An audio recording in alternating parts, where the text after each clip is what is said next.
सीता का नहीं, छाया सीता का हरण किया था रावण ने। जानिए कौन थी छाया सीता।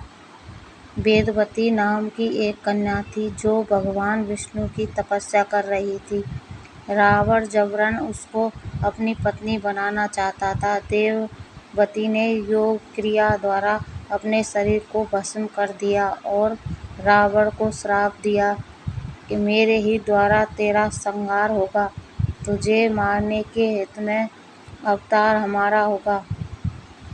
अग्निदेव ने देववती की आत्मा को अपने तन में समाहित कर लिया। एक दिन पंचवटी में मारीच नामक राक्षस का वध करने के लिए भगवान राम आश्रम से बाहर चले गए। सीता जी के कठोर वचन सुनकर लक्ष्मण जी श्री राम जी के पीछे पीछे चल गए। तत्पश्चात राज रावण सीता को हर ले जाने के लिए आश्रम के समीप आया। उस समय अग्निदेव भगवान राम के अग्निहोत्र गृह में विद्यमान थे। अग्निदेव ने रावण की चेष्टा जान ली और असली सीता को साथ में लेकर पाताल लोक अपनी पत्नी स्वाहा के पास चले गए और सीता जी को स्वाहा की देख रेख में सौंप कर लौट आए।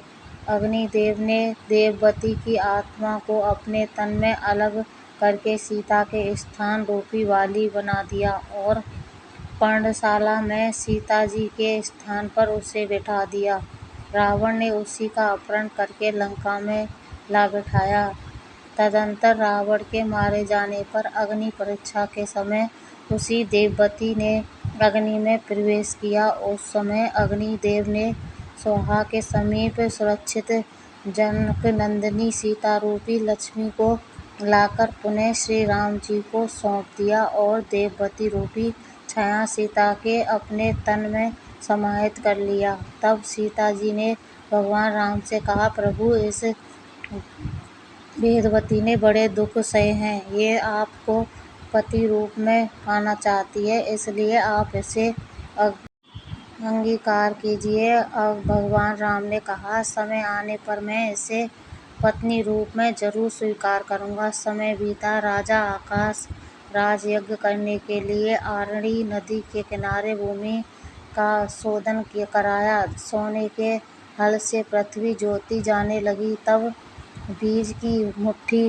बिखेरते समय राजा ने देखा पृथ्वी से एक कन्या प्रकट हुई है जो कमल की सैया पर सोई हुई है। सोने की पुतली सी शोभा पा रही है। राजा ने उसे गोद में उठा लिया और यह मेरी पुत्री है ऐसा बार बार कहते हुए महल की ओर चल दिए। तभी आकाशवाणी हुई, राजन वास्तव में ये तुम्हारी ही पुत्री है। इस कन्या का तुम पालन पोषण करो। यह कन्या वही वेदवती है। राजा के कुलगुरु ने इस कन्या का नाम पद्मावती रखा। धीरे धीरे समय बीता। कन्या युवा हुई। कन्या का विवाह वेंकटाचल निवासी श्री हरि से हुआ।